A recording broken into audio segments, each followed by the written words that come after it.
कहानी को पूरा समझने के लिए कहानी के पिछले सभी भागों को ज़रूर देखें। उसका लिंक मैं आप लोगों को डिस्क्रिप्शन बॉक्स में दे दूंगी और साथ में कमेंट बॉक्स में पिन भी कर दूंगी, तो आप वहां से भी जाकर देख सकते हैं। ये कहानी फना तेरे इश्क की का सीज़न 2 है, जिसे मैंने अलग नाम से अपलोड किया है। जिसे इस कहानी को पढ़ने में कन्फ्यूज़न हो रही है, वो कहानी का सीज़न 1 पढ़ सकता है। मैं इस कहानी के कमेंट बॉक्स में और डिस्क्रिप्शन बॉक्स में कहानी के सीज़न 1 का पहला और आखिरी भाग पिन कर दूंगी। आप लोग वहां से जाकर सारे भाग को पढ़ सकते हैं। बाकी जैसे जैसे कहानी आगे बढ़ेगी, आप लोगों को सारी बातें क्लियर होती जाएगी। अति जश्न की पैरों पर खड़ी थी और ऐसा महसूस कर रही थी जैसे वो ना जाने जश्न को कितना ही दर्द दे रही हो, लेकिन जश्न को कोई फर्क नहीं पड़ रहा था। और जब वो हंसने लगा तो अति खींचती हुई उसके ऊपर से उतरी और फिर उसे गुस्से से देखने लगी। जश्न भी उठा और फिर बाथरूम खोलने लगा तो अति ने उसका हाथ पकड़ा और बोली, शक्ल से तुम इतने बेशर्म नहीं लगते जितनी तुम्हारी हरकतें बेशर्मी वाली है। अब तुम कपड़े भी मेरे सामने ही बदलोगे? कम से कम मुझे बाहर तो जाने दो। क्यों? मुझे तुम्हारे सामने कपड़े बदलने में कोई प्रॉब्लम नहीं है बेबी डॉल। एक तो तुम मुझे ये बेबी डॉल कहना बंद करो। मेरा नाम खुशी है, खुशी ओबराय। वो खींचती हुई ही बोली तो जश्न उसके करीब बढ़ा और उसे कमर से थाम कर बिल्कुल अपने साथ लगाते हुए बोला, नाम तो तुम्हारा कुछ और है, लेकिन फिलहाल वो नाम नहीं लूँगा, पर मेरे लिए तुम सिर्फ और सिर्फ मेरी बेबी डॉल हो। ये बात कहते वक्त उसकी आंखों की इंटेंसिटी और बात कहने का लहजा बेहद सर्द था। खुशी इसकी आंखों में देखती ही रह गई, लेकिन जब उसे महसूस हुआ कि वो इस वक्त जश्न के कितने करीब है, तो वो एक झटके से उससे अलग हुई और जल्दी से चेंजिंग रूम से बाहर चली गई। उसका पूरा सिर घूम गया था, कैसे वो इतनी आसानी से उसके करीब जा रही थी और उसे कुछ कह भी नहीं पा रही। अगर कोई और होता तो अब तक थप्पड़ से उसका गाल लाल कर देती और गार्ड से धक्के मारकर घर से बाहर निकलवा देती, लेकिन पता नहीं क्यों जश्न को वो कुछ कह तक नहीं पा रही थी।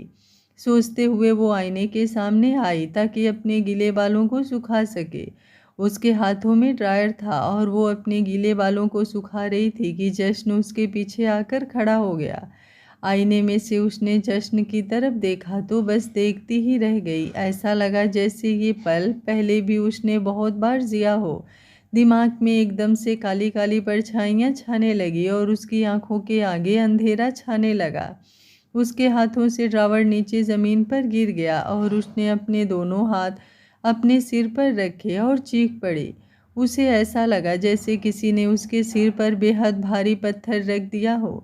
जश्न ने उसे देखा तो जल्दी से उसे संभाला ताकि वो गिर ना जाए। उसने उसके हाथों को हटाकर उसके सिर को दबाना शुरू कर दिया और बोला, डोंट वरी बेबी डॉल, अभी ठीक हो जाएगा। तुम्हारा सिर दर्द कर रहा है, आई नो, लेकिन रिलैक्स होने की कोशिश करो, अभी ठीक हो जाएगा। खुशी उसकी बातों को सुनकर भी अनसुना कर रही थी, क्योंकि फिलहाल उसका सर इतना ज़्यादा दर्द हो रहा था कि उसे कुछ भी समझ नहीं आ रहा था। जश्न ने उसे गोद में उठाया और फिर जल्दी से बेड की तरफ लाकर बेड पर लिटा दिया और उसका सिर दबाने लगा। सिर दर्द की वजह से खुशी उसका बिल्कुल भी विरोध नहीं कर पा रही थी। यूं ही जश्न काफ़ी देर तक उसका सिर दबाता रहा तो धीरे धीरे उसके सिर का दर्द जाने लगा। वो समझ नहीं पा रही थी आखिर ये सब अचानक क्यों हुआ। वो तस्वीरें जो उसके दिमाग में घूम रही थी वो सब क्या था, और क्यों जश्न की बातें उसके दिमाग पर इतना इफ़ेक्ट डाल रही है। वो उसका सिर दबा रहा था और धीरे धीरे खुशी नींद में जाती जा रही थी, क्योंकि सिर दबाने की वजह से उसे इतना ज़्यादा रिलैक्स महसूस हो रहा था कि उसे अपने आप ही नींद आने लगी। जश्न ने उसे सोते हुए देखा तो बिल्कुल डिस्टर्ब नहीं किया, और जब उसे महसूस हुआ कि वो पूरी तरह से नींद में जा चुकी है तो उसने उस पर कंबल उड़ा दिया और फिर कमरे से बाहर आ गया। तक्षक उसी वक्त कमरे के अंदर आ रहा था, क्योंकि उसे अपनी मम्मा के पास जाना था और पूछना था कि अब उनकी तबीयत ठीक है या नहीं। लेकिन जश्न को अपनी मम्मा के रूम से बाहर निकलते हुए देख उसने उसे घूर कर देखा और बोला, आप मेरी मम्मा के रूम में क्या कर रहे हो? आपको पता नहीं है क्या? ऐसे किसी के रूम में नहीं जाते। उसका गुस्सा देखकर जश्न मुस्कुराया, लेकिन फिर बिना कुछ कहे उसने उसे अपनी गोद में उठा लिया और बोला, मैं आपकी मम्मा की रूम में गया नहीं था, बल्कि आपकी मम्मा को उनके रूम में छोड़ने गया था क्योंकि उनकी तबीयत खराब थी। अभी फ़िलहाल वो आराम कर रही हैं, तो आप भी उन्हें आराम करने दीजिए। तब तक हम दोनों एक दूसरे को इंट्रोडक्शन ले लेते हैं। उसकी बात सुनकर तक्षक ने उसे घूर कर देखा, जैसे आंखों ही आंखों में कह रहा हो कि मैं अपना इंट्रोडक्शन क्यों दूँ। लेकिन फिर वो मुस्कुराया और बोला, ठीक है, वैसे भी मेरा टाइम पास नहीं हो रहा। क्या औलाद है मेरी, मेरे साथ टाइम पास करने की सोच रही है। जश्न मन ही मन बड़बड़ाया और फिर उसे लेकर सोफे की तरफ बढ़ गया और फिर सिलसिला शुरू हुआ दोनों तरफ से एटीट्यूड के बम फोड़ने का। लेकिन उसमें जीत तक्षक की ही हो रही थी, पर उसकी बातों से जश्न मुस्कुरा बहुत रहा था। थोड़ी देर बाद उसका फ़ोन बजा तो डॉक्टर का फ़ोन आते हुए देख उसने अपना फ़ोन उठाया और फिर बात करने के लिए एक तरफ चला गया। वैसे तो उसे कोई शक नहीं था कि तक्षक उसका ही बेटा है, क्योंकि उसकी बातें और उसका एटीट्यूड ही बता देता था कि ये जश्न सिंह शेखावत की ही औलाद हो सकती है। लेकिन फिर भी वो हर एक चीज़ को पूरी तरह से कन्फर्म कर लेना चाहता था। जैसे डॉक्टर अपनी बात कह रहा था, उसके होठों की मुस्कुराहट बढ़ती जा रही थी। लास्ट में उसने थैंक यू कहा और फिर फ़ोन रख दिया और उस पल को याद किया जब अति का पीरियड टाइम था और उसका बर्थडे था। अति उसके करीब आने की बहुत ज़्यादा ज़िद कर रही थी। हालांकि ये थोड़ा रिस्की था, लेकिन फिर भी जश्न ने उसकी ज़िद मान ली। अगर वो उस दिन उसकी वो ज़िद पूरी नहीं करता तो शायद आज तक्षक नहीं होता। भले ही वो उसके पैदा होने के वक्त उसके साथ नहीं था, लेकिन इस बात का सुकून ही काफ़ी था कि इतने सालों से वो ना सही उसकी परछाई तो उसकी बेबी डॉल के साथ थी। वो फ़ोन काट कर वापस तक्षक के पास आया और फिर अचानक ही आकर उसे अपनी गोद में उठाकर अपने सीने से लगा लिया। इतने सालों का प्यार एक दिन में तो नहीं लुटाया जा सकता था, और वो भी तब जब सामने औलाद तक्षक जैसी हो जो हर एक चीज़ पर सवाल उठाए। लेकिन फिर भी जश्न उस पर अपना प्यार लुटाना चाहता था, और अजीब बात यह थी कि इस बार तक्षक ने भी उसे मना नहीं किया, बस चुपचाप उसकी गोद में उसका प्यार लेता रहा। थोड़ी देर बाद ऐसा लग रहा था जैसे दोनों बहुत अच्छे दोस्त बन गए हों। तक्षक को खाना खिलाकर जश्न ने उसके कमरे के बारे में पूछा और फिर उसे उसके कमरे में सुला दिया। हालांकि तक्षक उसके सामने बड़ा बनने की कोशिश कर रहा था कि उसे बिल्कुल डर नहीं लगता, वो अकेले सोने जा सकता है। लेकिन जश्न कैसे उसे अकेला छोड़ता। इतने सालों बाद वो अपने बच्चे से मिला था, तो उसे प्यार से सुलाने का मौका वो कैसे छोड़ सकता था। तक्षक अच्छे से सो गया तो वो वापस से खुशी के कमरे में आया, जहाँ पर वो अभी भी गहरी नींद में थी।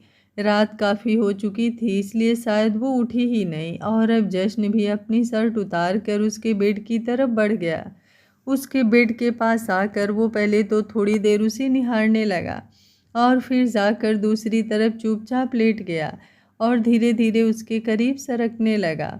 वो ये सब धीरे धीरे इसलिए कर रहा था ताकि उसकी नींद खराब ना हो, लेकिन खुशी की नींद खुल चुकी थी और उसे किसी की सांसों की आवाज़ सुनाई दे रही थी। और फिर अचानक ही उसे अपने बेड पर हलचल महसूस होने लगी, तो वो एकदम से चीखती चिल्लाती हुई अपने बेड से उठी। लेकिन वो भागकर लाइट ऑन करती उससे पहले ही जश्न ने उसका हाथ पकड़ा और उसे अपने ऊपर खींच लिया।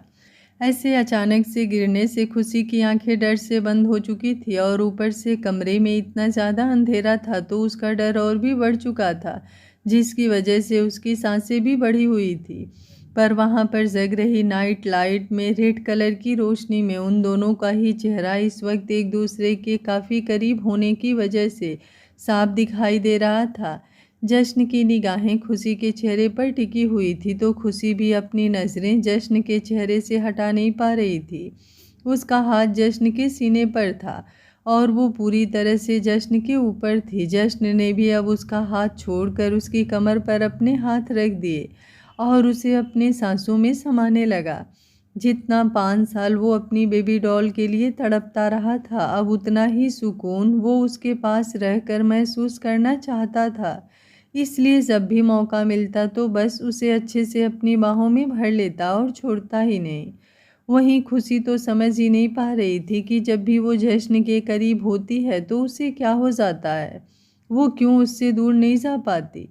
दोनों के ही लब इस वक्त बेहद करीब थे। ना जाने कैसी मदहोशी छाई हुई थी इस वक्त पर, जो जश्न खुद को संभाल नहीं पाया और उसके लबों को अपने लबों से छूने लगा, लेकिन उसके इरादों को महसूस कर जल्दी से ही खुशी उसके ऊपर से हट गई।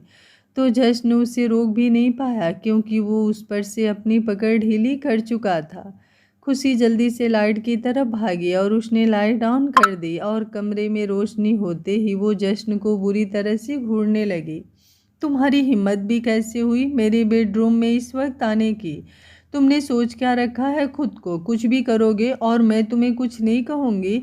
निकलो अभी इसी वक्त मेरे रूम से, वरना धक्के मारकर बाहर निकाल दूंगी। खुशी गुस्से से गरजती हुई बोली।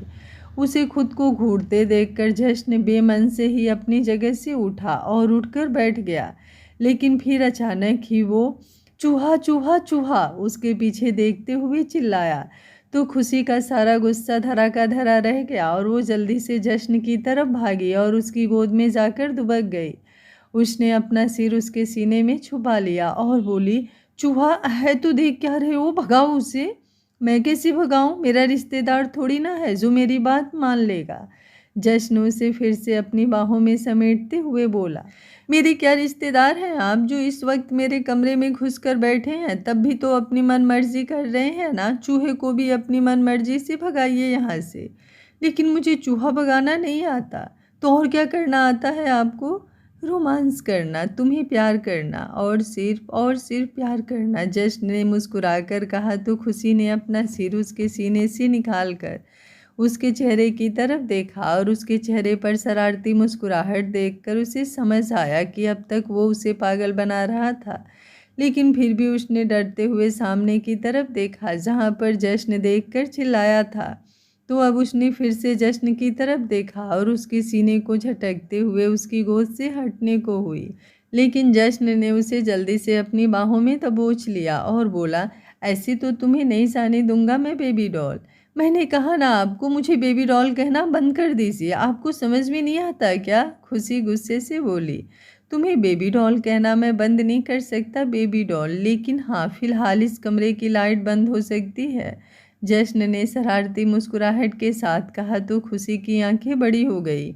वो एक बार फिर से उसकी गोद से हटने को हुई, लेकिन अपना हाथ तक उसकी बाहों से बाहर नहीं निकाल सकी। दुनिया के सबसे बेशर्म इंसान हैं आप, वो खींचकर उसे देखते हुए बोली।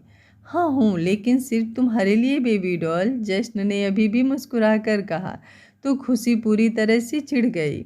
अब वो बेचारगी से अपना सिर उसके सीने पर मारते हुए बोली, प्लीज़ मुझे छोड़ दीजिए और जाइए यहाँ से। मैं परेशान हो गई हूँ आपसे। पर अभी तो मैंने तुम्हें परेशान किया ही नहीं। आप मुझे ये बताइए, आप किसी पागल खाने से आए हैं क्या? खुशी ने मुंह बनाते हुए पूछा। तो जश्न ने एक बार फिर से मुस्कुराया और बोला, नहीं, लेकिन तुम्हारे लिए पागल ही हूँ मैं। और एक बात बताऊँ तुम्हें, मैं तुम्हारे लिए जितना पागल हूँ उससे ज़्यादा तुम मेरे लिए पागल हो। पर फिलहाल अपना पागलपन भूल बैठी हो। पर कोई बात नहीं बेबी डॉल, मैं हूँ ना, मैं तुम्हें सब कुछ याद दिला दूंगा। आह! खुशी एकदम ही दर्द से चिल्लाई। तो जश्न ने उसे ढीला छोड़ दिया और उसे ढीला छोड़ते ही खुशी एकदम किसी बॉल की तरह उछलते हुए उसकी गोद से निकली। तो जश्न को समझ आया कि उसकी बेबी डॉल ने उसे पागल बना दिया। उसने उसे घूर कर देखा तो इस बार खुशी मुस्कुराई और बोली, दिमाग सिर्फ आपका नहीं चलता, मेरा भी चलता है। अब आप चुपचाप इस कमरे से निकल जाइए, वरना मुझसे बुरा कोई नहीं होगा। पर मैं जाऊंगा कहाँ? जश्न ने परेशान होते हुए कहा। तो खुशी जबरदस्ती का मुस्कुराई और बोली, जहन्नुम में जाइए, लेकिन यहाँ से जाइए। उसका जवाब सुनकर जश्न ने गुस्से से उसे देखा और फिर अपनी जगह से खड़ा हुआ। सच में उसकी बेबी डॉल बड़ी ही बेरहम है, जो आधी रात उसे कमरे से बाहर निकाल रही है। वो अपनी जगह से खड़े होकर चप्पल पहनकर आगे की तरफ तो बढ़ गया था, लेकिन वो चुपचाप कमरे से निकल जाए ऐसा जश्न सिंह शेखावत कैसे कर सकता है? इसलिए अचानक ही उसके कदम धीरे हुए और वो खुशी की तरफ घूमा। उसे इस तरह से घूमते देख खुशी ने उसे और भी ज़्यादा घूर कर देखा, लेकिन अगले ही पल वो पीछे दीवार से जा लगी। जब जश्न उसकी तरफ बढ़ने लगा तो वो अब दीवार से लगी हुई थी और जश्न बिल्कुल उसके करीब होकर खड़ा था। मैंने तुम्हें यहाँ से जाने के लिए। आगे के शब्द पता नहीं उसके कहाँ पर घुल गए, क्योंकि उसके लबों को तो जश्न ने अपने इख्तियार में कर लिया था। खुशी ने उसके सीने पर हाथ रखकर उसे खुद से दूर करने की कोशिश की, लेकिन कर नहीं पाई, बल्कि जश्न ने उसके हाथों को अपने हाथों में पकड़ लिया और ऊपर की तरफ दीवार से लगा दिया। खुशी चाहती तो उसे खुद से दूर कर सकती थी, और भी कई ऑप्शन थे उसके पास, लेकिन वो कर ही नहीं पाई। बल्कि कुछ ही पलों बाद उसने भी उसे रिस्पॉन्स देना शुरू कर दिया तो जश्न को हैरानी हुई। उसने अपनी आंखें खोली तो अपनी बेबी डॉल की आंखें बंद देख उसने भी अपनी आंखें फिर से बंद कर ली। खुशी तो जैसे इस लम्हे में ही खो गई थी। उसे कुछ भी ध्यान नहीं था वो कहाँ है, किसके साथ है। वो तो बस जश्न के किस को महसूस कर रही थी। जश्न जिस तरह से उसके करीब आता था, ये हमेशा उसकी कमज़ोरी ही रही है कि वो चाहे कितना भी नाराज़ या खफा क्यों ना हो, उसके करीब आने पर वो पिघल ही जाती है। वो चाहकर भी खुद को रोक नहीं पाती और बस उसी में खो जाती है।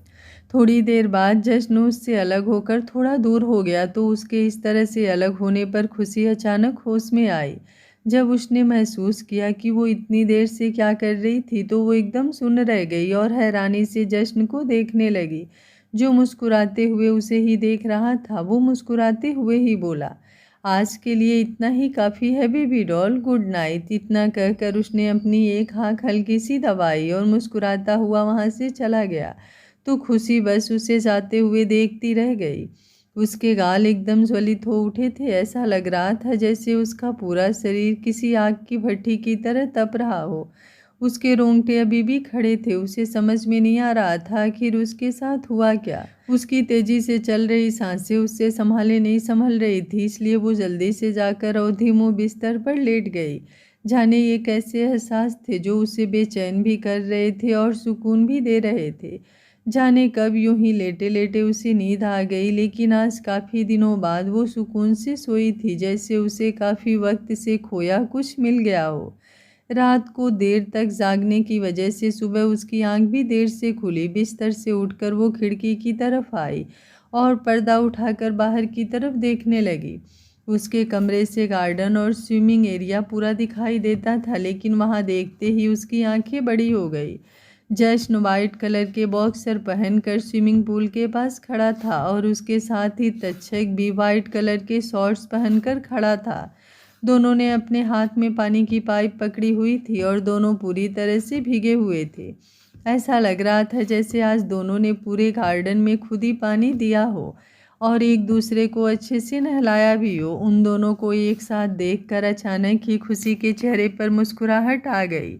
उसी वक्त जश्न ने भी ऊपर की तरफ देखा तो उसकी नज़र खिड़की पर खड़ी अपनी बेबी डॉल पर गई, तो वो हल्का सा मुस्कुराया और फिर उसने पाइप से अपने ऊपर पानी डालना शुरू कर दिया। तो धूप की वजह से चमकता हुआ पानी जब उसके ऊपर आ रहा था तो समझ नहीं आ रहा था कि पानी कयामत कर रहा है या फिर जश्न का वो कसा हुआ शरीर। फिलहाल तो पानी में आग लगी हुई थी। अति ने आंखें बड़ी कर उसे देखा। जश्न के चेहरे पर जो स्माइल थी वो बेहद जानलेवा थी। तभी खुशी की आंखें तक्षक पर गई। उन दोनों को एक जैसी हरकत करते देख उसके चेहरे की मुस्कुराहट और भी ज़्यादा लंबी हो गई। अचानक ही कल रात जो कुछ हुआ उसे आंखों के सामने आने लगा, तो उसके गाल भी गुलाबी होने लगे। उसे समझ नहीं आ रहा था उसके साथ क्या हो रहा है, लेकिन जो भी हो रहा था उसे अच्छा लगने लगा था। पर फिर अचानक ही उसके एक्सप्रेशंस बदले और वो अंदर की तरफ हो गई और पर्दे भी लगा दिए। तो जश्न दूर से झांकने की कोशिश करने लगा, लेकिन अब वहाँ पर परछाई भी दिखाई नहीं दे रही थी। थोड़ी देर बाद खुशी नीचे हॉल में आई तो जश्न अकेला वहाँ पर बैठा था। उसने उसे तक्षक के बारे में पूछा तो उसने उसे बताया कि वो अंदर गेम खेल रहा है। उसे अच्छे से रेडी देख जश्न ने उससे पूछा कि वो कहाँ जा रही है, तो खुशी ने एटीट्यूड से कहा ऑफिस, और फिर बाहर की तरफ बढ़ते हुए बोली, तुम्हें तो बेशर्मी दिखाने के अलावा और कोई काम नहीं है, लेकिन मुझे मेरा बिजनेस बहुत प्यारा है and that's the only important thing in my life. इतना कहकर वो बाहर निकल गई तो जश्न उसे देखता रह गया। आज सुबह तक सब सही था, लेकिन अचानक ही उसका ये बदला हुआ अवतार देखकर वो हैरान हो रहा था। लेकिन वो जानता था कि उसे अपनी बेबी डॉल से कैसी डील करनी है और उसने सारी तैयारियां कर रखी थी। खुशी ऑफिस के लिए निकल चुकी थी और थोड़ी देर बाद जश्न भी मेड को तक्षक का ध्यान रखने के लिए बोल ऑफिस के लिए निकल गया। पर वो ऑफिस में किसी काम के लिए नहीं गया था, वो तो अपनी बेबी डॉल को परेशान करने जा रहा था।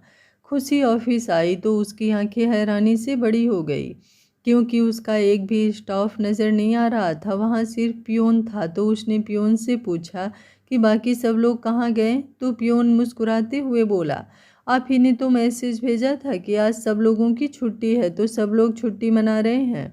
खुशी ने उसका जवाब सुनकर उसे घूर कर देखा और गुस्से से बोली, मैंने ऐसा मैसेज कब भेजा?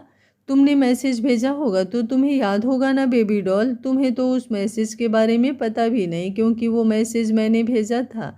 पीछे से आवाज़ सुनकर खुशी ने पलट कर उसकी तरफ देखा। एक बार फिर से उसे देखते हुए उसका चेहरा गुस्से से भरने लगा था। तुम तुम तुम यहाँ क्या कर रहे हो? तुम्हारी हिम्मत भी कैसे हुई मेरे एम्प्लॉयज़ को मेरे बिना परमिशन के लिए ऊपर भेजने की? वो गुस्से से बोली। तो जश्न उसकी बात सुनकर मुस्कुराता हुआ उसके पास आया और बेहद दिलकश लहजे में बोला, मुझे तुम्हारी इजाज़त की तो कभी ज़रूरत हुई ही नहीं बेबी डॉल। तुम पर और तुमसे जुड़ी हर चीज़ पर हक बनता है मेरा।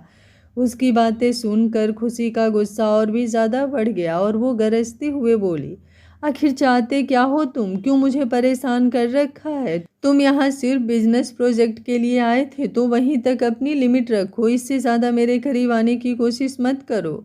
तुमसे किसने कहा मैं कोशिश कर रहा हूँ? मैं तो तुम्हारे करीब आ रहा हूँ। जश्न ने जिस अंदाज से ये बात कही, खुशी उसे देखती ही रह गई। उसने अपना फ़ोन निकाला और अपने पर्सनल असिस्टेंट को एक मैसेज भेजकर सबको काम पर आने के लिए कहने का बोल दिया और खुद अपने केबिन की तरफ बढ़ गई। लेकिन वो चाहे कहीं भी क्यों ना हो, उसका दिमाग तो जश्न की बातों में ही अटक चुका था। अपने दिमाग को बिजी रखने के लिए उसने अपना काम शुरू किया और लैपटॉप ऑन किया। लैपटॉप ऑन करते ही उसे एक मेल रिसीव हुई। जब उसने उस मेल को खोलकर देखा तो उसकी आंखें फटी की फटी रह गई। जश्न की कंपनी से उसे अल्टीमेटम मिला था कि उन लोगों की वजह से प्रोजेक्ट में बहुत ज़्यादा देरी हो रही है, जिसकी वजह से उन्हें जश्न की कंपनी को उस प्रोजेक्ट की पूरी पेमेंट कंपनसेशन के तौर पर देनी होगी। इस प्रोजेक्ट की इन्वेस्टमेंट लगभग 400 करोड़ थी। ये रकम देना खुशी के लिए बड़ी बात नहीं थी, लेकिन वो अपने बिजनेस को आगे बढ़ाना चाहती थी और इस तरह का नुकसान वो बिल्कुल बर्दाश्त नहीं कर सकती थी। वो गुस्से से उबलती हुई अपने केबिन में से बाहर निकली और उस तरफ आई जहाँ पर जश्न खड़ा था, लेकिन अब वो वहाँ पर नहीं था। उसने पियोन से पूछा तो उसने बताया कि जश्न अभी अभी लिफ्ट से ऊपर की तरफ गया है। तो खुशी भी लिफ्ट में आई और ऊपर टेरेस की तरफ चली गई। ऑफिस के ऊपर एक बहुत बड़ा टेरेस बना हुआ था, जिस पर सिर्फ और सिर्फ खुशी का ही जाना अलाउड था।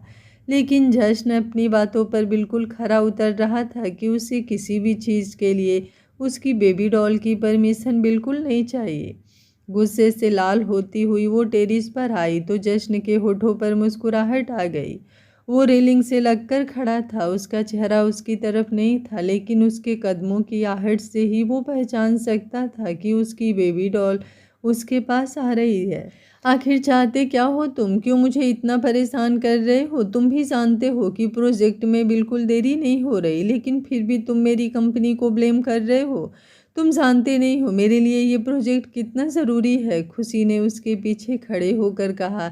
तो जश्न मुस्कुराते हुए उसकी तरफ घूमा और बोला, तुम्हारे लिए ये प्रोजेक्ट ज़रूरी होगा, लेकिन मेरे लिए तो तुम ज़रूरी हो ना बेबी डॉल। बंद करो अपनी बकवास।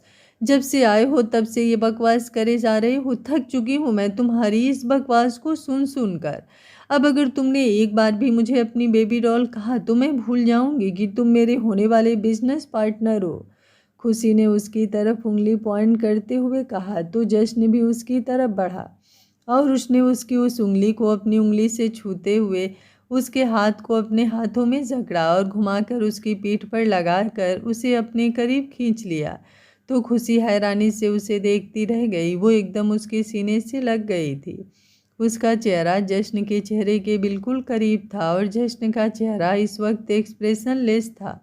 अमूमन वो खुशी के सामने मुस्कुराता रहता था, लेकिन अब फिलहाल उसके चेहरे पर सख्ती बनती जा रही थी, जिसे देखकर खुशी सहम रही थी। जश्न उसकी आंखों में देखते हुए एकदम कड़क आवाज़ में बोला, तुम कुछ भी कह सकती हो बेबी डॉल, लेकिन तुम्हें ये इजाज़त बिल्कुल भी नहीं कि तुम मेरे प्यार की तौहीन करो, क्योंकि इससे सिर्फ मेरा नहीं बल्कि तुम्हारा भी दिल दुखेगा, और तुम्हारा दिल दुखे ये मैं होने नहीं दे सकता। क्यों कर रहे हो ये सब? आखिर चल क्या रहा है तुम्हारे दिमाग में?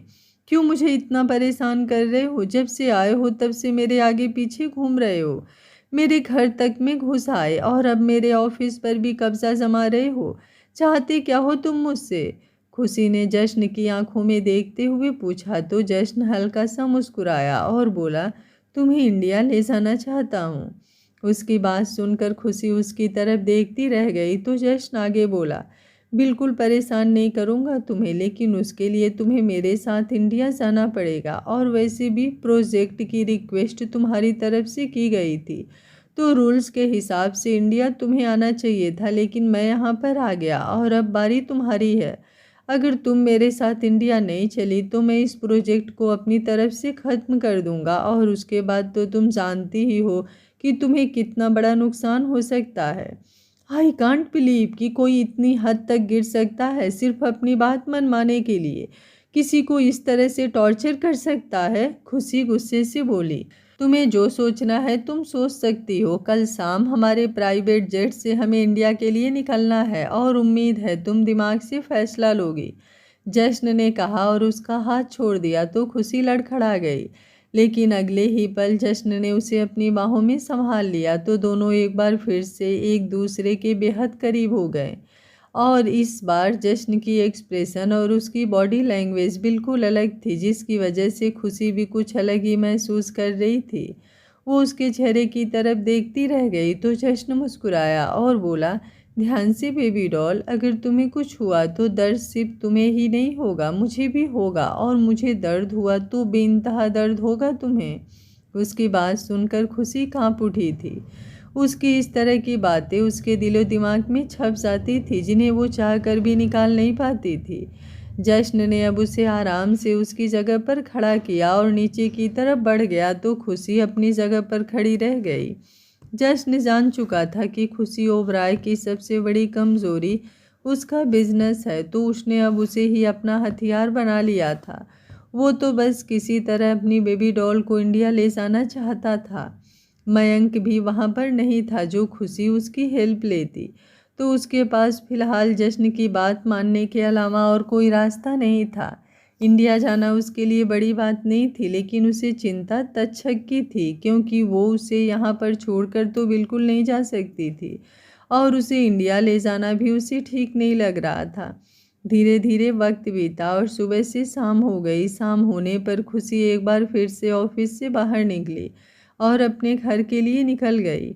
उसकी गाड़ी ओबराय मेंशन में एंटर हुई तो सबसे पहली नज़र उसकी पार्किंग एरिया में पड़ी गाड़ी पर गई, जो कि जश्न की गाड़ी थी। आज फिर से वो उसके घर में है, इस बात ने उसे गुस्सा होने पर मजबूर कर दिया था। वो गुस्से में ही अपनी गाड़ी से बाहर निकली और मन ही मन बोली, आज तो मैं तुम्हारा किस्सा खत्म ही कर दूंगी। तुम्हारे साथ बिजनेस डील हुई है तो इसका मतलब ये नहीं कि तुम मेरे घर पर आकर मुझे परेशान करोगे। बिजनेस में चैलेंज किया है ना तुमने मुझे, तो अब मैं तुम्हें बताती हूँ कि बिजनेस होता कैसे है। लेकिन जैसे ही वो घर के मेन दरवाजे से अंदर आई, उसकी आंखें फटी की फटी रह गई, क्योंकि सामने हाल में ही तक्षक और जश्न एक दूसरे के साथ बैठे थे और दोनों के हाथ में टैबलेट थी जिसमें वो कोई गेम खेल रहे थे, और दोनों एक दूसरे के साथ कंपटीशन कर रहे थे। शायद वो कोई एनिमी किलिंग गेम थी। देखा, सबसे ज़्यादा किल मैंने किया है, तक्षक एटीट्यूड से जश्न की तरफ देखते हुए बोला। तो अचानक ही जश्न की नज़रें दरवाजे पर खड़ी खुशी पर गई, तो वो बेहद दिलकश अंदाज में बोला, हाँ, सबसे ज़्यादा कत्ल तो तुमने किए हैं, वो भी बड़ी बेरहमी से। वो खुशी की तरफ देखते हुए ये बात बोला था, तो उसके कहने का लहजा और मतलब दोनों ही खुशी अच्छे से समझ चुकी थी। तक्षक की नज़र खुशी पर गई तो वो हंसता हुआ उसके पास आया और बोला, मम्मा, आपको पता है यम्पी बहुत मस्त गेम खेलते हैं, पर फिर भी मैंने उन्हें हरा दिया। यम्पी सुनकर खुशी ने उसे हैरानी से देखा और बोली, यम्पी का मतलब क्या होता है? पता नहीं, पर उन्होंने कहा है कि मैं उन्हें यम्पी बुलाऊं, इसलिए मैं उन्हें यम्पी ही बुलाता हूँ। वैसे भी काफ़ी कूल लगता है, जस्ट लाइक हिम। वो जश्न की तरफ देखते हुए बोला। फिर अचानक ही उसने अपने माथे पर अपना हाथ रखा और बोला, ओह शिट, मैं तो भूल गया, मुझे एक गेम और खेलनी है। इतना कहकर वो जल्दी से अंदर की तरफ भाग गया। ये क्या सिखा रहे हो तुम मेरे बच्चे को? खुशी जश्न की तरफ देखते हुए बोली और अंदर आई तो जश्न मुस्कुराया और बोला, क्यों बताऊं, ये मेरा और उसका टॉप सीक्रेट है। वो मेरा बच्चा है और उसके बारे में सब कुछ जानने का हक है मेरा। और तुम होते कौन हो उसके साथ टॉप सीक्रेट बनाने वाले? उसका एमपी। जश्न मुस्कुराकर बोला तो खुशी खींच गई, लेकिन फिर उसने जल्दी से खुद को नॉर्मल किया और एक मेड को खाना लगाने के लिए बोला और फिर खुद फ्रेश होने रूम में चली गई। रात हो चुकी थी। वो फ्रेश होकर नीचे आई तो जश्न डाइनिंग टेबल पर ही बैठा था। मेड ने खाना सर्व करना शुरू कर दिया। तक्षक को जश्न पहले ही खिला चुका था। खुशी ने जब तक्षक के बारे में पूछा तो जश्न ने उसे बताया कि वो पहले ही खाना खा चुका है, तो वो एकदम हैरान हो गई, क्योंकि तक्षक किसी के हाथों से खाना नहीं खाता था, वो सिर्फ खुशी के साथ ही खाना खाता था। लेकिन फिर वो चुपचाप खाना खाने लगी। उसके दिमाग में कुछ चल रहा था जो बहुत जल्द बाहर आने वाला था। खाना खत्म होने पर उसने जश्न को वॉक पर उसके साथ चलने के लिए कहा तो जश्न ने पहले तो हैरानी से उसे देखा। अपनी बीवी की खुरापाती हरकतों से वो पूरी तरह से वाकिफ था और फिलहाल उसकी आंखों में कुछ खुरापात ही दिखाई दे रही थी। लेकिन ये खुरापात है क्या, ये जानने के लिए उसे उसके साथ तो जाना ही था। तो दोनों घर से बाहर आकर पीछे की तरफ चले गए। जश्न ने उसे सामने वाले गार्डन की तरफ जाने के लिए कहा, लेकिन खुशी ने मुस्कुराकर बस उसे अपने साथ चलने के लिए कहा। दोनों पीछे की तरफ बने गार्डन की तरफ आए तो जश्न की आंखें बड़ी हो गई, क्योंकि सामने कुछ घोड़े खड़े थे। ये शौक तुम्हें कब से हुआ बेबी डॉल? जश्न ने उन घोड़ों की तरफ देखकर खुशी से पूछा तो खुशी मुस्कुराई और बोली, मेरी हर आदत और शौक के बारे में तुम्हें पता हो ये ज़रूरी तो नहीं, और वैसे भी मेरे बारे में लोग सिर्फ उतना ही जानते हैं जितना मैं उन्हें जानने देती हूँ। ये बात तो तुम गलत कह रही हो बेबी डॉल, क्योंकि जितना मैं तुम्हें जानता हूँ ना, उतना तो तुम खुद को भी नहीं जानती। पर खैर, इतना ज़रूर कहूँगा कि शायद तुम अपने जश्न जी को नहीं जानती। इतना कहकर जश्न एक घोड़े की तरफ बढ़ा जो कि दुनिया के सबसे महंगे घोड़े में से एक था। उस पर हॉर्स राइडिंग करना आसान बात नहीं थी, क्योंकि ऐसे नस्ल के घोड़े खुद पर सिर्फ उन्हें ही काबू करने देते हैं जो उनके मालिक होते थे। अगर कोई अनजान उन्हें हाथ भी लगाता तो वो अगले ही पल उसे धूल चटा देते थे। लेकिन जश्न ने जैसे ही उस घोड़े पर अपना हाथ लगाया, वो घोड़ा उसकी तरफ देखकर अपना सिर हिलाने लगा तो खुशी थोड़ा हैरान हुई, लेकिन फिर भी कुछ सोचते हुए वो उसकी तरफ आई और उस घोड़े पर अपना हाथ रखते हुए बोली, इस पर काबू करना इतना आसान नहीं, और अगर इस पर मैंने काबू कर लिया तो? जश्न कॉन्फिडेंस से बोला। और अगर नहीं कर पाए तो? खुशी ने भी जश्न के अंदाज में कहा तो जश्न मुस्कुराया और बोला, जो तुम कहो वो मान लूँगा, लेकिन अगर मैंने इस पर काबू पा लिया तो तुम्हें भी मेरी बात माननी होगी। उसकी बात सुनकर खुशी मुस्कुराई और बोली, लेट्स स्टार्ट द गेम। जश्न उस घोड़े पर अपना हाथ फेरते हुए उसके आसपास घूमने लगा और फिर दूसरी तरफ जाकर उस पर बैठ गया तो खुशी अपनी बड़ी बड़ी आंखों से उसे देखती रह गई। वो उसका पर्सनल घोड़ा था और उसके अलावा वो खुद पर मयंक को भी नहीं बैठने देता, तो वो हैरान रह गई। वहीं जश्न के चेहरे पर मुस्कुराहट थी। खुशी के चेहरे पर एक्सप्रेशंस देखकर वो मुस्कुराते हुए बोला, हार मुबारक हो बेबी डॉल। इतना कहकर उसने उस घोड़े को हल्का सा इशारा किया तो वो घोड़ा तेजी से दौड़ने लगा। उसे इतनी आसानी से हॉर्स राइडिंग करके देख खुशी की आंखें फटी की फटी रह गई। जश्न काफ़ी दूर तक निकल चुका था। फिर कुछ ही पलों बाद उसने उस घोड़े को वापस अपनी बेबी डॉल की तरफ बढ़ा दिया। खुशी उसे देखने लगी। इस वक्त बाकी सब बातें भूलकर खुशी का ध्यान जश्न पर था। उस घोड़े पर बैठा हुआ वो बहुत ज़्यादा हॉट एंड सेक्सी लग रहा था, जैसे दुनिया का सबसे ज़्यादा हॉट इंसान वही हो, और ये सच भी था। जश्न का नाम hottest man of the world की लिस्ट में टॉप पर था। वो ध्यान से उसे देख रही थी। ऐसा लग रहा था जैसे वो पूरी तरह से उसमें खो गई हो। उसकी हॉटनेस उसे अपना दीवाना बना रही थी, लेकिन अगले ही पल उसकी सांसें हलक में अटक गई जब जश्न ने उसके बिल्कुल पास आकर अचानक से ही नीचे झुककर उसे कमर से पकड़ लिया और अगले ही पल उसे किसी डॉल की तरह हवा में उछालते हुए अपनी गोद में बिठा लिया। ये सब इतनी अचानक हुआ कि ना ही वो जश्न को रोक पाई और ना ही खुद को संभाल पाई। वो जश्न की गोद में उसकी तरफ चेहरा किए हुए बैठी थी। उसकी टांगें जश्न की कमर पर क्रॉस हो रही थी। उसकी धड़कन उस घोड़े की स्पीड से भी ज़्यादा तेज़ी से बढ़ी हुई थी। उसे समझ नहीं आ रहा था कि आखिर जश्न ने ये सब किया कैसे। डर से उसकी आंखें बंद हो चुकी थी, लेकिन अब वो हैरानी से उसकी तरफ देख रही थी। जश्न ने अब एक हाथ से उस घोड़े की लगाम को पकड़ा और दूसरा हाथ फिर से अपनी बेबी डॉल के कमर पर रखा और उसे बिल्कुल खुद के करीब कर उस घोड़े की लगाम भी छोड़ दी। तो खुशी के होश उड़ गए। उसे समझ ही नहीं आ रहा था कि आखिर वो करे तो करे क्या, क्योंकि जिस घोड़े पर वो थी उसे काबू करना सच में बहुत मुश्किल था। लेकिन जश्न तो ये सब ऐसे कर रहा था जैसे उसके दाएं हाथ का खेल हो। वो पीछे मुड़कर सामने की तरफ देखती उससे पहले ही जश्न ने उसके चेहरे को अपने हाथों में थामा और अपने चेहरे के बिल्कुल करीब कर लिया। लेकिन अगले ही पल उसकी आंखें बंद हो गई जब जश्न ने उसके होठों को लॉक कर दिया। वो एकदम से क्लीन बोल्ड हो गई। पहले ही जश्न के कारनामों से वो इतनी ज़्यादा हैरान थी। उसका अब इस तरह से उसे किस करना तो उसे एकदम पागल ही कर रहा था। वो जितना उससे गुस्सा करती थी वो सारा गुस्सा धरा का धरा रह जाता था जब जश्न उसके यूं करीब आता था। वो चाह कर भी उसका विरोध नहीं कर पाई और ना ही उसे रोक पाई, और ना जाने कब किस ख्यालों में खोई हुई वो उसे रिस्पॉन्स देने लगी।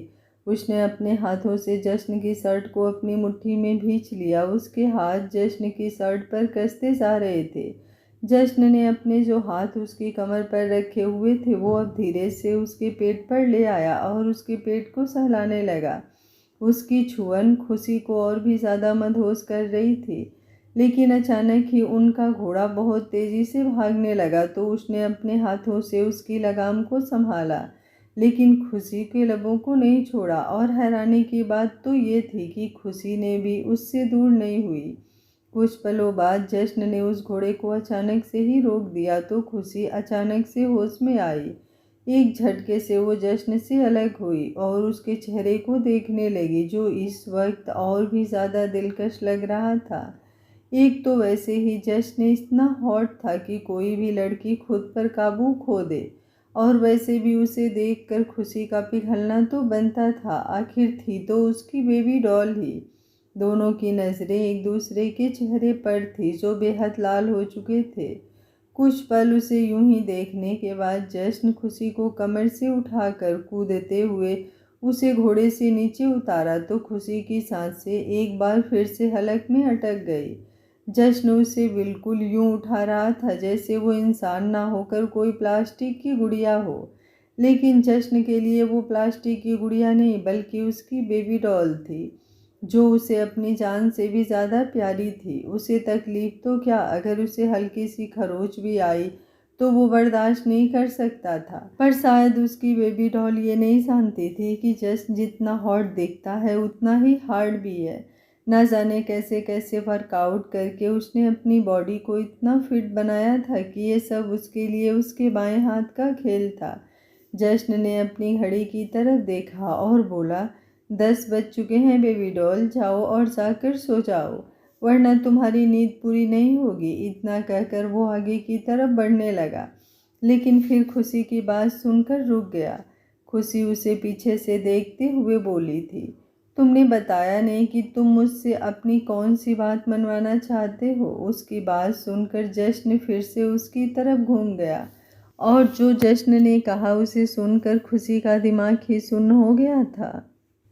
आज का पार्ट आप लोगों को कैसा लगा कमेंट बॉक्स में अपनी राय ज़रूर दीजिएगा। ना आप लोगों के कमेंट आ रहे हैं और ना ही लाइक आ रहे हैं और ना ही इसी स्टोरी पर बिल्कुल भी रिस्पॉन्स मिल रहा है। सच में मन तो यही कर रहा है कि चैनल ही बंद कर दूं। कितनी भी अच्छी या बेहतरीन स्टोरी लाओ, आप लोगों का रिस्पॉन्स भी कुछ नहीं आ रहा है और यूट्यूब की तरफ से सपोर्ट भी नहीं आ रहा है। अगर ऐसा ही रहा तो मुझे कुछ ना कुछ तो सोचना ही पड़ेगा। आप लोगों से एक लाइक और कमेंट की उम्मीद करती हूँ, वो भी आप लोग नहीं कर पाते हो, फिर मैं क्या ही बोलूँ।